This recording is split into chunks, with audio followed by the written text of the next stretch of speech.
Welcome to Beyond the Label, a raw, real-life look at living with disabilities, presented by Century Martial Arts, the world leader in martial arts since 1976. CenturyMartialArts.com for everything that is martial arts. And now your host, Mike D. and JD.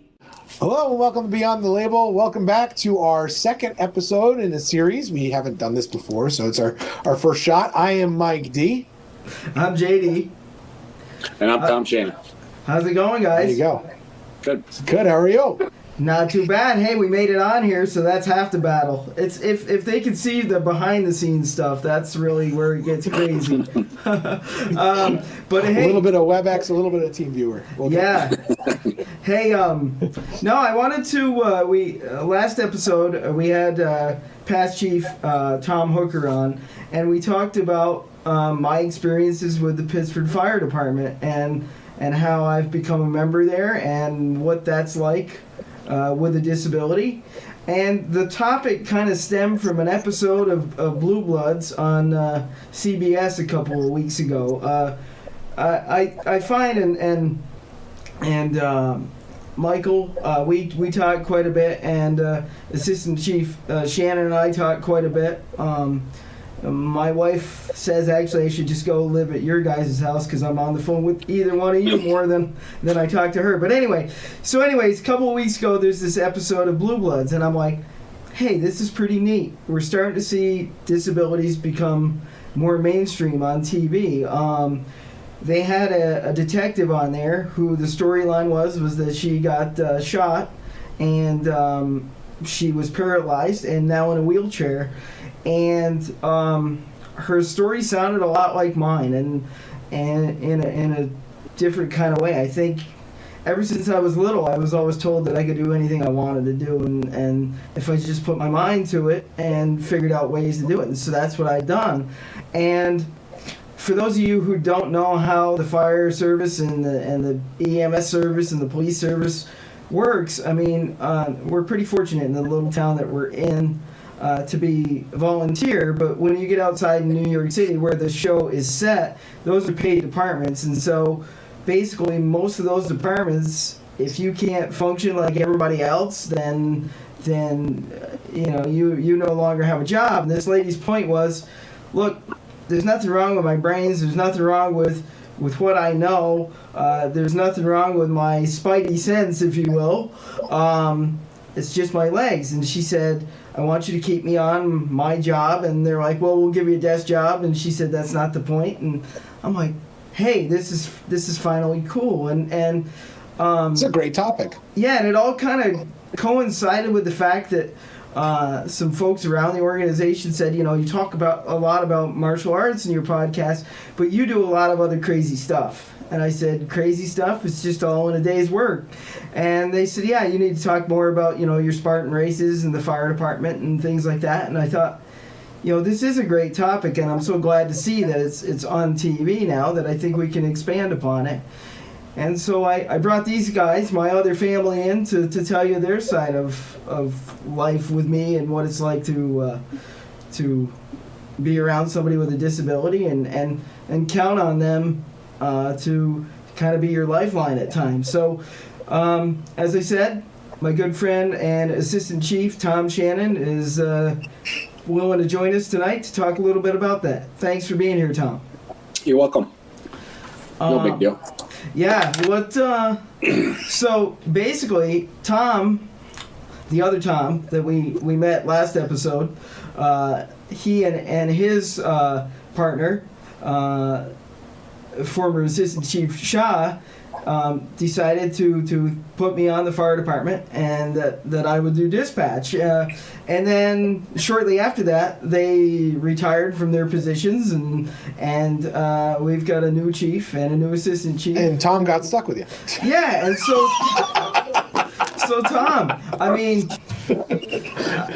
we've known each other since I was a kid, but I mean, from an administrative standpoint, when you're the chief of a department like that, and you've got this thing thrown on your lap, like I got a disabled guy that's on my fire department, and you know my capabilities, but that doesn't matter. I mean, I'm smart enough to know that you have to explain my capabilities to a lot of people that are higher up the food chain.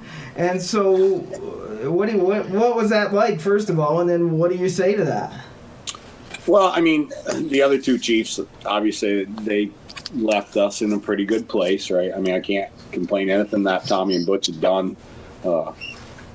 And, you know, so bringing you on, of course, I was an officer at that time. I was a captain. So we were in the discussion of it. And between the radio room and the paperwork, it's a full-time job, right? So when you came and approached Tommy on it, he approached us and we discussed it. And, you know, I said, well, we give it a try. I mean, we obviously need somebody inside the firehouse when we're out on a fire call, because who mans the radio when we're gone? Who's making the phone calls when you're out, you know, in the woods and you need something else for manpower, or even simple thing as who's ordering the pizzas, right? You got to feed your guys. So you got to have somebody that'll order the pizzas, and then we can go get them. But somebody's actually got to pick up a phone. And so that's a lot the of real, times, that's right? the real, I mean, a lot of times you don't have the time to do that. I mean, administration in the fire department is big. I mean, you know, right? We talk on almost a daily basis, it seems like these days, trying to either get our technology lined up and working correctly. And so it's so what you're really saying is you took me on and kept me on for the pizza. I see. Yeah, that's all it was for the pizza, though. Well, I mean, what else do you do, right? I mean, we got in the Google Drive world so that I can send you my paperwork during COVID, right? Because obviously you can't really catch COVID, you know. So we've worked pretty good here in the last, 2 weeks of back and forth with Google Drive and moving the security cameras so you can access them from your office. Well, and that's kind of, as we get into this, that's what I want to talk a little bit more about. So you bring me on, and obviously, as Tom said last episode, you know, there was some friction within the firehouse there. I mean, not from those who knew me or really knew me like you guys did, or not for those that suggested it, but there was some friction there. So I'm an open book. You know, talk about that a little bit, and talk about the, how you came to a decision. If you got, 30... Well, there's a lot of debating going on back and forth in the office, So luckily, for your case, right? I mean, you're a neighborhood kid like me. You're right in the same neighborhood. I watched you grow up. I've watched. Really, nothing stopped you to do what you wanted to do. I mean, you never gave in to any of your disability, right? I mean, should you'd had a wheelchair, earlier in life, maybe, but you didn't want to have that, right? And Jason's family has this disability in the family, right? I mean, so my neighbor is related to Jason, which I saw their people come up from Connecticut, Massachusetts with their kids. Yeah. So I got to see it all. So I could advocate really good for Jason because he didn't give up on anything. And then, the younger guys went to school with you, right? The lieutenants were in there at that time, Sean and those guys, and they knew him. So a lot of advocating and what can we do with them? What can we do with a person with disability? And really, I mean, our radio room gets kind of hectic on major calls, and to keep the paperwork right and to keep accountability right. It was a good match for Jason, I thought. So I kind of stood on his side on that one. And how do you answer for the questions that come from higher ups about capability, or we talked about last night, my nickname around the firehouse, the same as everybody else, and how if you don't understand the camaraderie of the firehouse, you might not understand the nickname and that kind of thing. How do you handle that, and how do you speak to that stuff? Well, it's tough, right? I mean, Jason came to my place of work, and we joke around with it a lot.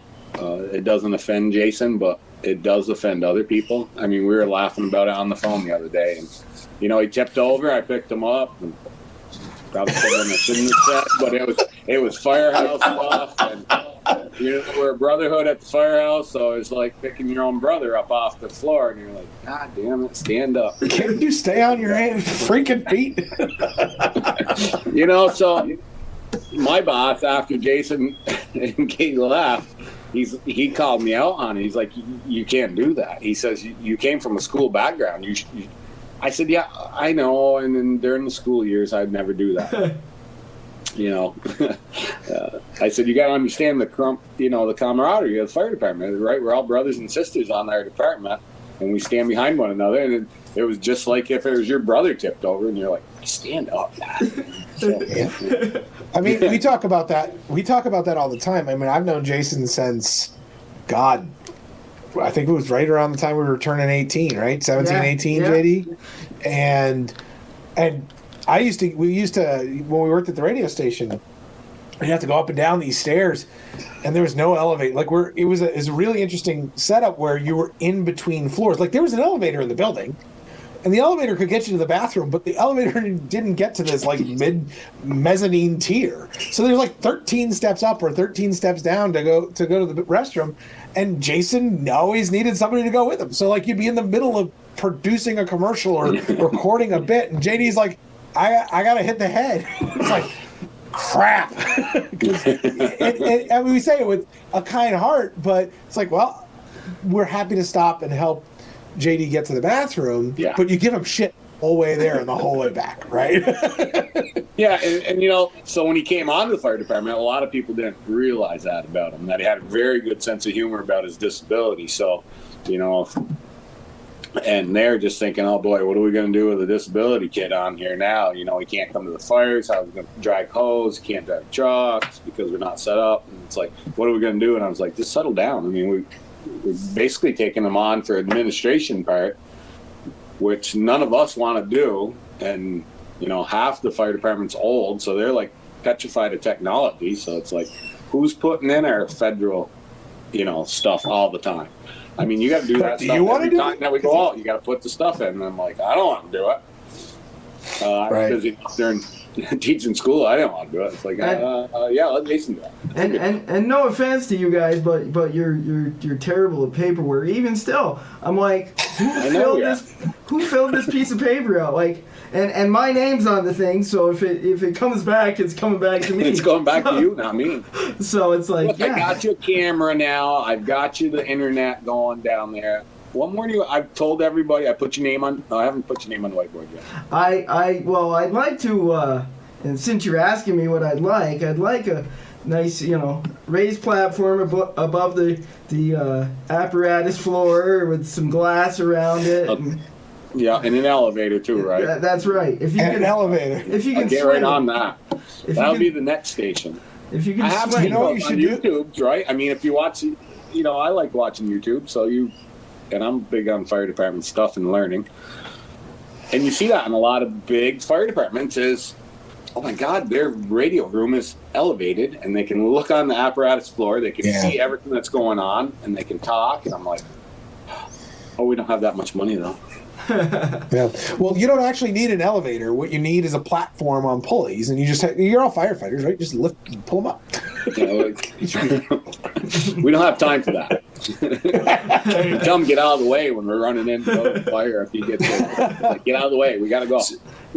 So, Tom, you talked about the initial reception of the guys being like, how's this going to work? He's going to get in the way. We joked about it when we recorded the previous episode where we were just saying, it's not like JD's going to be the guy on the ladder on the third floor pulling somebody out of the fire, right?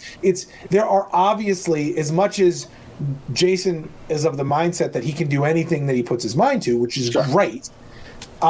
There's some limitations to that because there's we have time constraints and all these other things when you're fighting a fire or trying to save people's lives. So JD can still help save those lives, but he's doing it from a different position. So after we kind of got over that initial, or you guys kind of got over that, or your team kind of got over that initial mindset, when did you start to see the attitudes change, and how did that kind of pan out? Yeah, I don't think it took very long, actually. I mean, Jason would come in, and he'd be there when we got back, basically.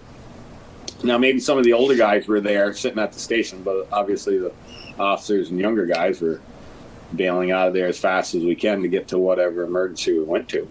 And, right. Sometimes you'd see them coming in, and you just tell them, Jason, you got to stay inside for a minute. We got to go.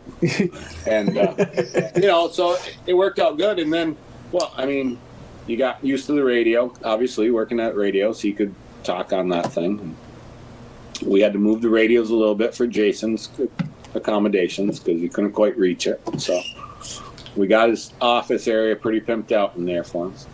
It's nice. And that's another thing I want to talk about. And I think that a lot of times, we don't, as I said, it's a two-way street here. So as somebody with a disability, if you want to do something like this, if you want to volunteer, if you want to do something that's slightly edgy or out of the ordinary, you've got to be part of the team, and you've got to help yourself, and you've got to let people know what you need, but you've also got to be flexible enough, and you've got to be comfortable enough with yourself to say, look, I want to do this, but that's not really realistic. So you've got. Well, you said that, right? I mean, a lot of the guys asked you. They said, "Well, we can get you into the pickup truck if you get here quick enough, and we'll bring you in that, and you can do accountability at the scene."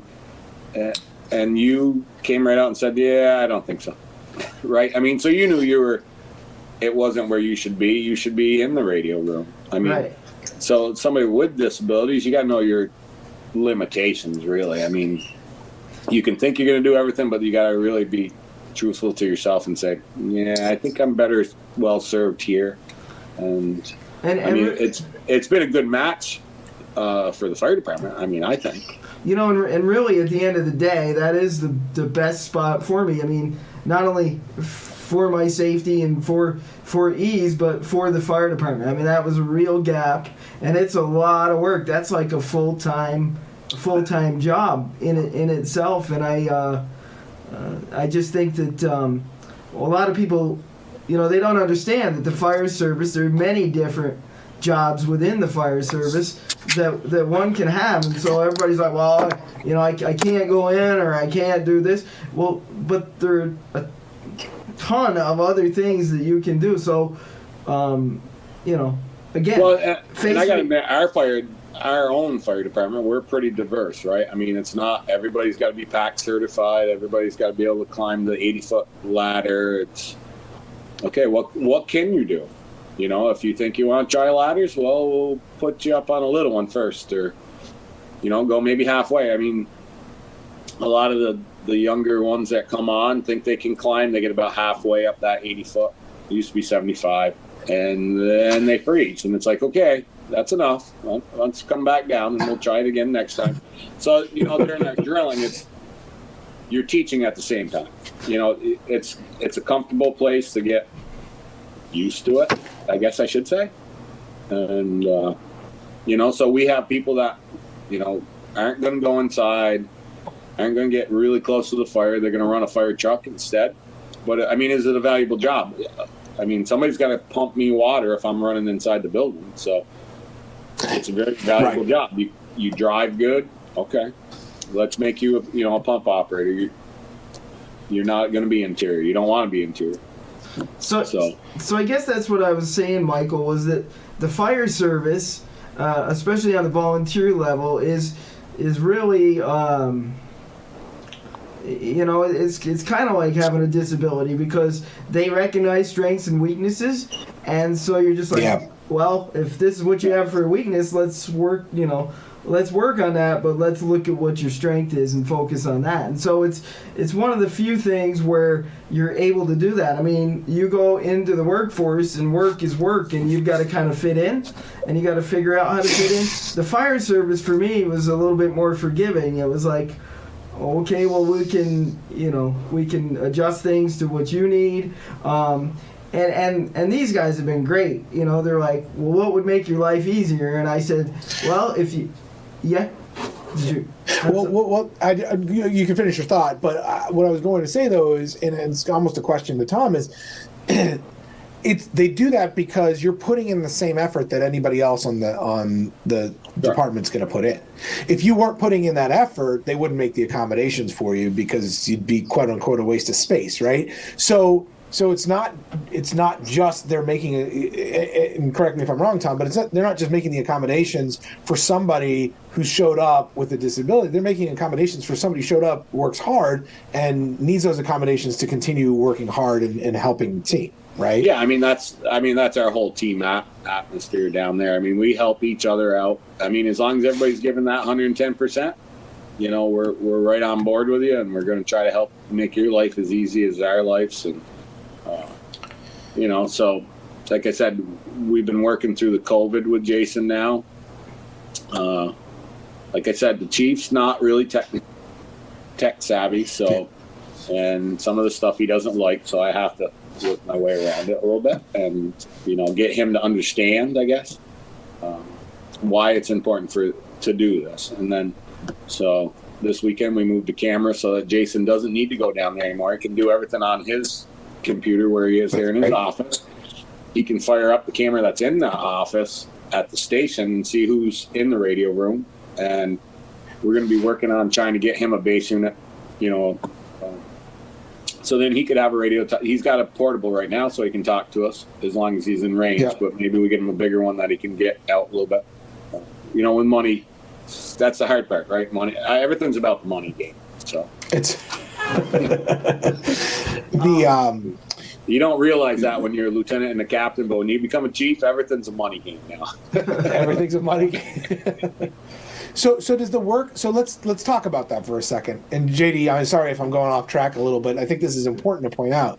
A lot of the paperwork that JD does helps with that aspect of running the department, right? So the federal filings helps with grant money type of thing. Filing stuff for the state helps with. So it keeps the cash flowing, which is just as important as keeping the water flowing in some cases. Otherwise, you wouldn't have equipment to work on, right? Like I said, Tom, Chief Hooker saw that there was a need for that because we needed to start really doing it. It hasn't been around for a long, long time. And, there was some on there that would fiddle with it a little bit here and there. And, we're going to do it, but then they never did it. And it's really important to get all those numbers in and what you're using for manpower. So if even on insurance companies will call us sometimes, right? They want to reimburse us. So we got to know everything that we've used, how much hose we had out, how many man. So this is the real key part. You got to keep good record keeping on it if you want to get some money back from somebody. If you just say, well, we had a couple trucks here and, 40 guys. And that's what they'll pay for, a couple trucks and 40 guys. But if you can document it, bigger cities, if they go to a car accident, they bill the insurance companies.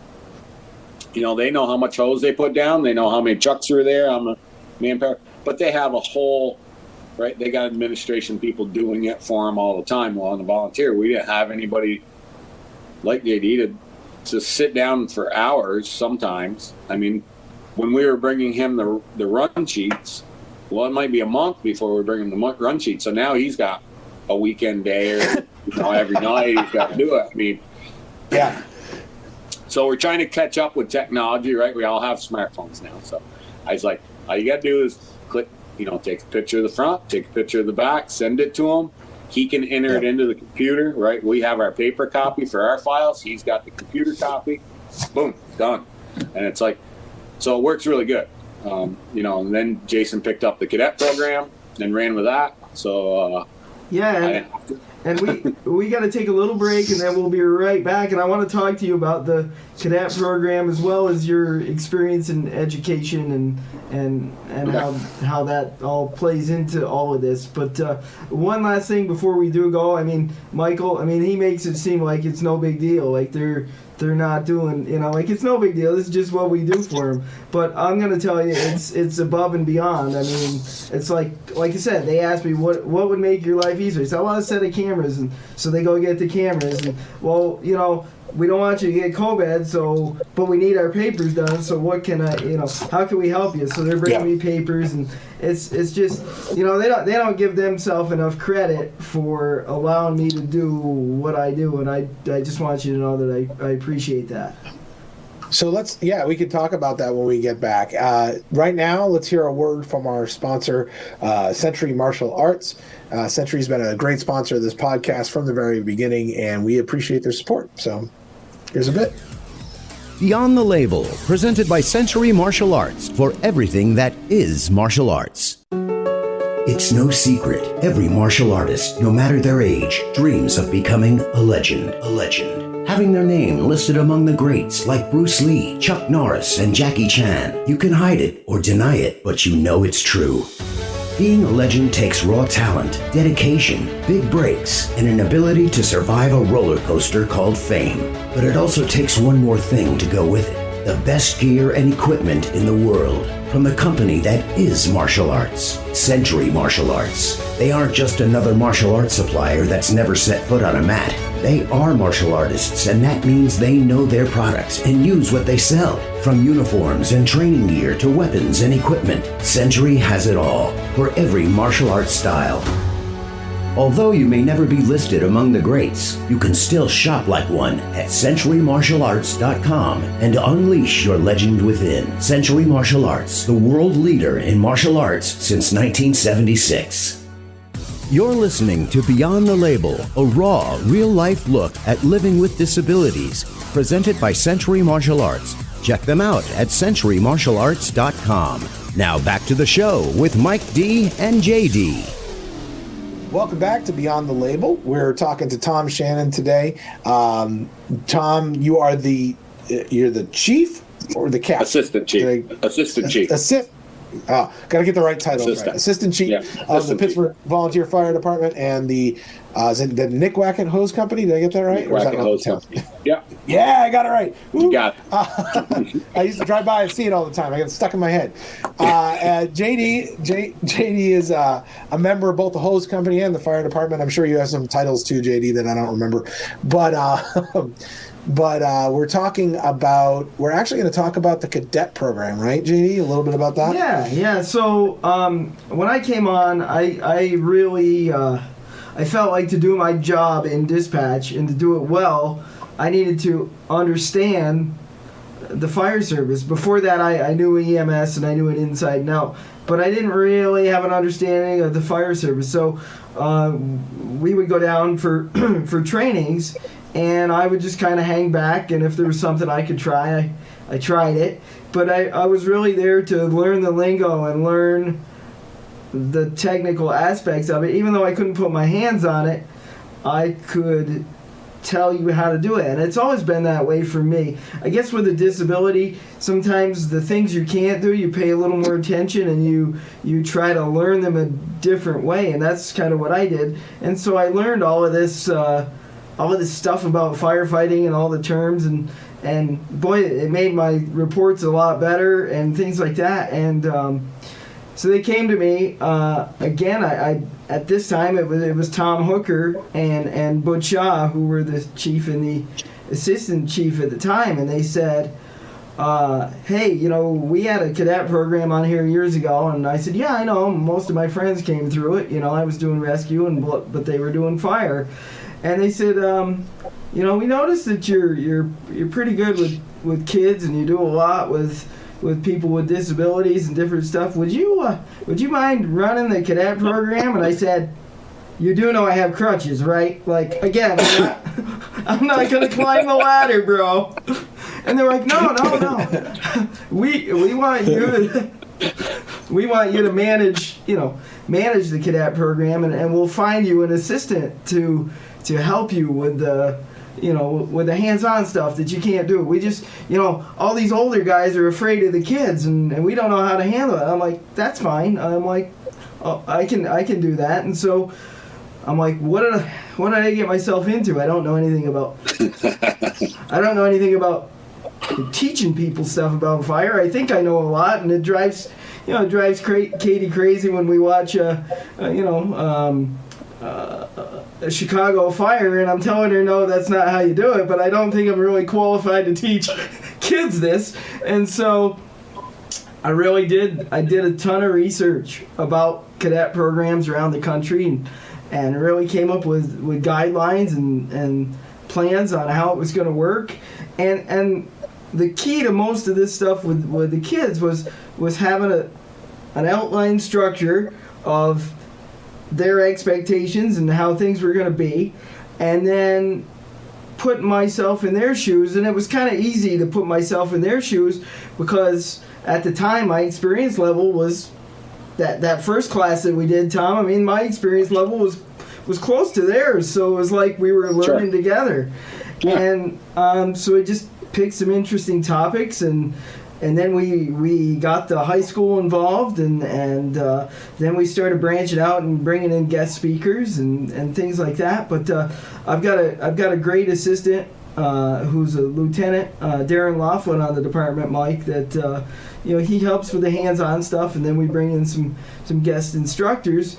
And I've gotten myself to the point now where I've been around this long enough to know what's right, what's wrong, and most of it is about taking a step back and just using some common sense before you jump, kind of thing.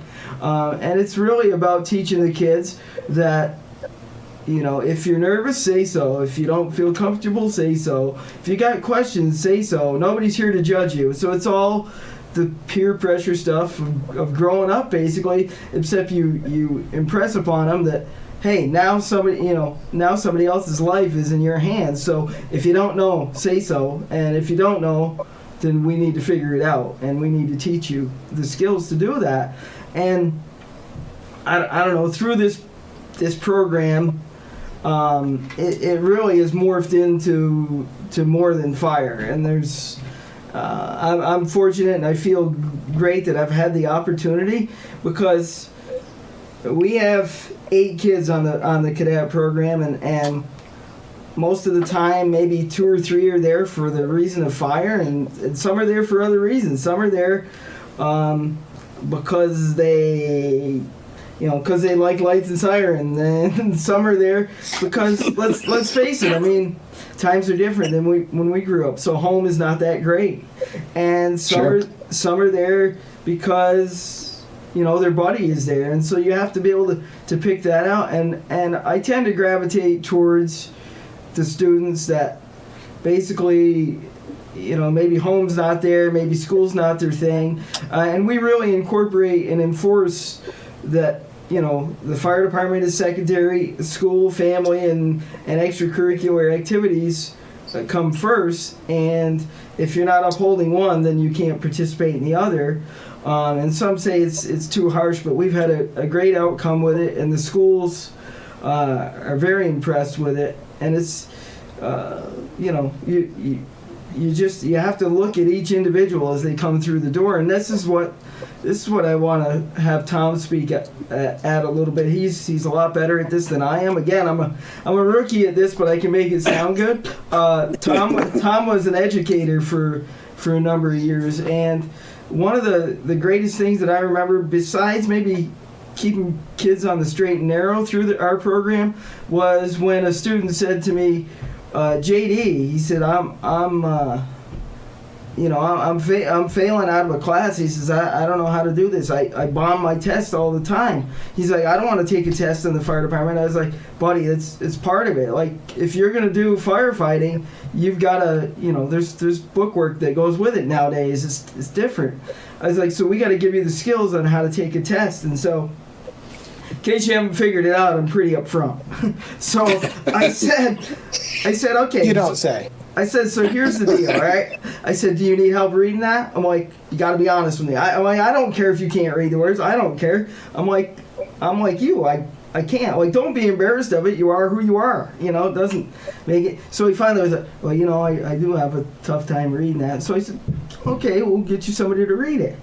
And we got him somebody to read it. He understood it and comprehended it during class, and then he would go and pick the answer, and it would just be outlandish. It's like, man, you know what the answer is. Why you gonna? Well, there's a lot of answers here that I could choose from, and that could be right. And I said, pardon my French, I said, okay, so 2 out of those 4 answers, 2 of them are bullshit. So just cross those out right away, and then figure out from that, make an educated guess. And do it that way. And so that's what he did. And lo and behold, he went from a 40 to a 75 or 80. And he came back to me and he said, I tried that trick you told me about the bullshit when I did a test in school, he said, and it really works. He said, I told my teacher about it. I said, well, I hope you didn't tell her I said it was two out of the four were bullshit. She probably didn't appreciate. Well, actually, he says, I kind of did, but so, whatever sticks. But I mean, Tom, through your time in education, I think a lot of people will, the fire department's the fire department. It's not really that important, but I think it is, and I think it's, even older guys we're teaching the skills how to be better test takers and things, and it's all, when you get into the classroom setting, it's always people tend to hesitate, and so what can you speak to about my experience? I mean, obviously you've seen plenty of experiences like that.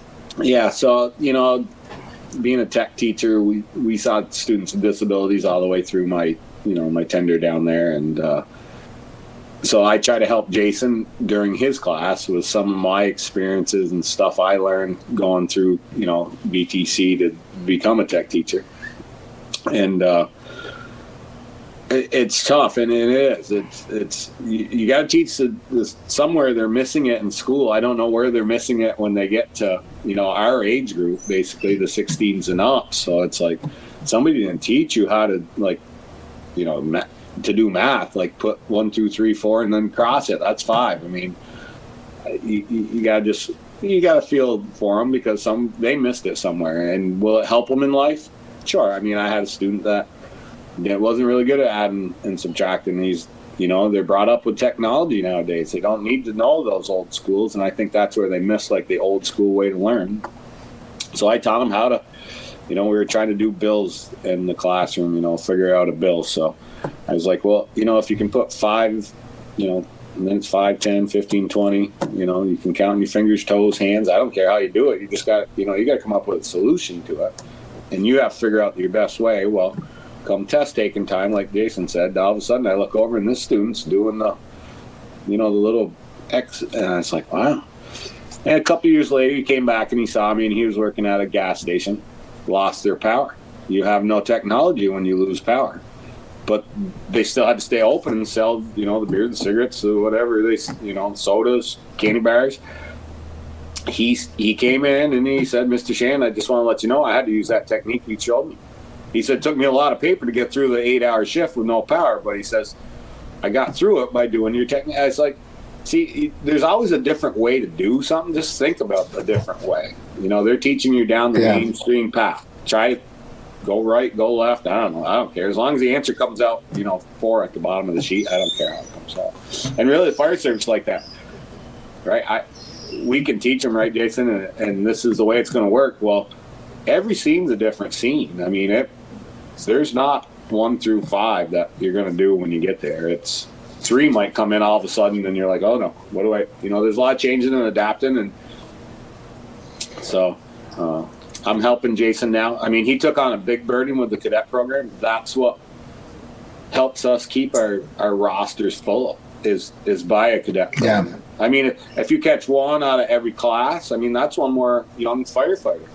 It's a young man's sport, I'll tell you, or lady sport. It doesn't matter. I mean, I'm open to either or. So, I had a daughter of my own, and I taught her there's nothing that I can do that you can do, right? I mean, you're a lady. You're coming into the world. You do whatever you want to do. If you want to return wrenches, or do you want to, good with books, you figure out your own path, right? Sure. So, and I so let me. Go ahead. No, I think that's. No. You guys are confusing me. I think that the fire department shows these kids too that you don't have to go to college to be successful. Somebody in a trade is just as successful as somebody that went to college. Like, when you're working at the fire department, the job you're doing, that's a pretty important job. You're saving somebody's life. You're saving somebody's home. It doesn't get any more important than that, mister. So that's kind of the long and short of it. Definitely. So with just a few minutes left, I want to ask a question. So we've done 2 episodes talking about and kind of translating what we saw on TV on Blue Bloods with this detective. We're still, when we're at the recording of this, still yet to see where that episode ends up, right? What happens. So maybe in the next podcast, Jason will throw that out there. But I want to ask Tom first and then JD. This has been great information, and hopefully the people listening to this, whether it's a parent, somebody with a disability, whether it's somebody with a disability, a family member, a friend, what if they want to get involved in the fire service, right? So that's what we could speak to with you guys is the fire service, right? So what if they want to get involved?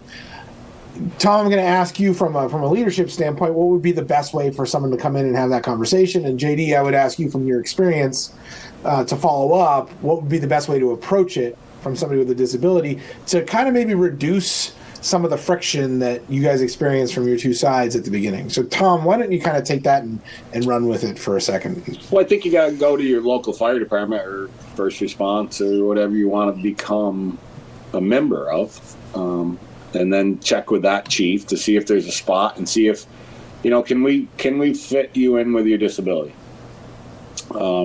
So JD knows that he can't come to the fire scene. He's not going to, burst in with a hose and go inside the house in a matter of seconds because, sometimes that's what we got is just basically seconds. So you have to know really your limitations. You have to be honest with yourself of saying, I'd really like to be on the fire department, but, depending on what your disability is. So if it's a mental disability that, can you process fast enough to be safe? Can somebody with a physical disability, can I actually do the work? It's hard work out there. I won't say it's not. Yeah. So a little self-evaluation, come prepared to say, here's what I can do and what I can't do, kind of like JD did with the truck situation, right? Yes. Right. And then, whatever department it is, do they have a spot for you? Do they have a spot for, maybe I need somebody in my office for administration purposes. Maybe I need somebody to help teach a cadet program. But knowing that my limitations is not going to allow me to get to the fire scene, to be the guy going inside with fire around you and smoke around you. A lot of it, if you want to do it as a career, there's a PT test that you have to do, and it's pretty strenuous to get through the PT test and the knowledge part. So, to be a career firefighter, you're going to go, this is what you want to do for a living. There's a couple tests that you have to do. One's a written test and one's a PT test. But on the fire service, on the volunteer side, right, we all do this for the fun of it, basically, I guess you want to say. We're serious about it. We're really serious about it. But if you didn't love it, you're not going to do it because the pay is not very good at this stuff, as volunteers. But, we work for our community. We love our community. Jason and I grew up here in town, and fire department was right next door to my mother's house. So, as a little kid, I saw all them little fire trucks going down through there, and I was like, "Oh boy, I want to do that someday." Right? It's the red light and siren thing. You just see all those fire trucks going everywhere, and then back then there was no radio, so they wrote it on a board. So I'd have to, Mom would say, "Run over and see where the fire is." So I'd have to wait till cars got moved around, and I could run down and see, come back and tell her where the fire was. And so it kind of hooked you that way. My neighbor was a fireman, so I watched him go. But yeah, that's awesome. Somebody with a disability, you got to learn your disability, and can I be able to do it, right?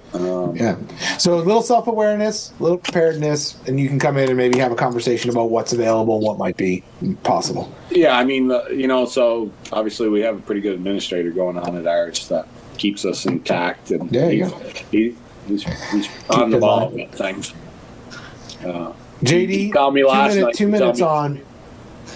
Go ahead. Sorry, finish. No, I just think that, again, like you said, you've got to be aware of your abilities. Don't let your disability stop you, but be realistic, and don't take it personal.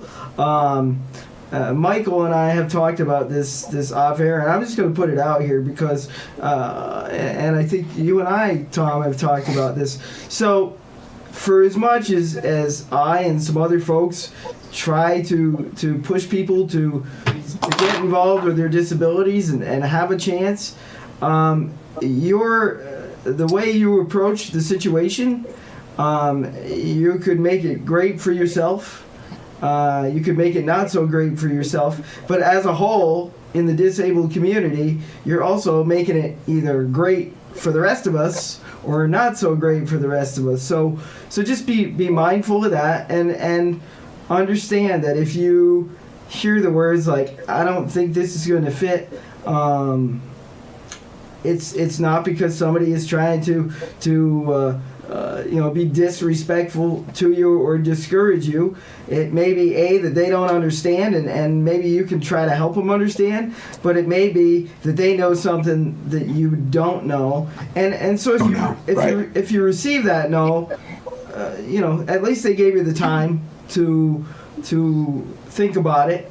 And then just say, well, is there anything else I can do? Is there, do you have a fundraiser that maybe I could, come and help with? Or, there are a million things. I mean, but you don't, I know it's nice to be a member, and I'm very thankful to be a member, and I'm thankful that I get to do as much as I do on the fire department, but being a member is not really what's important. The thing that's important is I'm doing the most I can every day of the week, 365, with my disability. And so maybe the fire service just doesn't fit your disability. You got to find something that fits your disability. Just like a job fits your personality, you got to find something that fits your disability. And I was just, I know it sounds weird, but I was fortunate enough to have the disability the way I do, so it fits my disability, and I'm thankful for that every day, and I'm thankful for the Brotherhood, and I'm thankful that these guys go out of their way to make me a member of the Pittsford Fire Department. We talked about the other night, Michael, about hopping up in the truck for a parade, and how are we going to get you up in there? I don't worry about that too much, but I can tell you when I'm up in there, I'm pretty proud that I'm there. So. That's awesome. Well, Tom, thank you so much for joining us. Really appreciate the feedback and the honesty. I think one of the things that the listeners appreciate of this show is how candid we are, and it was great to hear kind of the whole perspective and the real picture. So that's awesome. Thank you very much. And JD, until next time, I'm Mike D. I'm JD. And I'm Tom Shannon. And this has been Beyond the Label. That's it. Thanks for listening to Beyond the Label. If you would like to be a guest on an upcoming episode, email contact@adaptivemartialarts.org. Beyond the Label is produced by JD Production and presented by Century Martial Arts, the world leader in martial arts since 1976. CenturyMartialArts.com for everything that is martial arts.